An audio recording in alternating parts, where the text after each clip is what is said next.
భూపాలపల్లిలో జరిగిన BRS parliament సన్నాహక సమావేశంలో జై కాంగ్రెస్ అంటూ నినాదాలు చేశారు ఎమ్మెల్సీ బస్వరాజ్ సారయ్య. భూపాలపల్లి నియోజకవర్గ స్థాయి సమావేశంలో మాజీ మంత్రులు ఎర్రబెల్లి దయాకర్ రావు, తాటికొండ రాజయ్య, మాజీ ఎమ్మెల్యే గండ్ర, మాజీ స్పీకర్ మధుసూదన్ చారితో కలిసి సమావేశంలో పాల్గొన్న సారయ్య తన ప్రసంగం ముగిస్తూ జై కాంగ్రెస్ అంటూ నినాదాలు చేశారు. దీంతో అక్కడున్న వారంతా కంగు తిన్నారు. వెంటనే మైక్ అందుకున్న వరంగల్ జెడ్పీ చైర్పర్సన్ గండ్రజ్యోతి జై కేసీఆర్, జై కేటీఆర్ నినాదాలు చేశారు. జై కాంగ్రెస్ నినాదం చేయడంతో నవ్వుకుంటూ తలబాదుకున్నారు బస్వరాజు సారయ్య.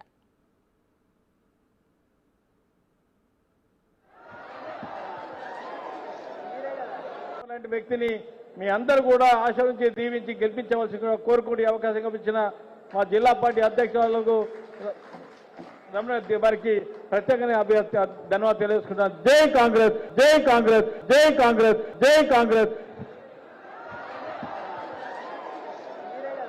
అలాంటి వ్యక్తిని మీ అందరూ కూడా ఆశీర్వదించి దీవించి గెలిపించవలసిందిగా కోరుకునే అవకాశం కల్పించిన మా జిల్లా పార్టీ అధ్యక్షులకు రమణ వారికి ప్రత్యేకంగా ధన్యవాదాలు తెలియజేసుకుంటున్నాను. జై కాంగ్రెస్, జై కాంగ్రెస్, జై కాంగ్రెస్.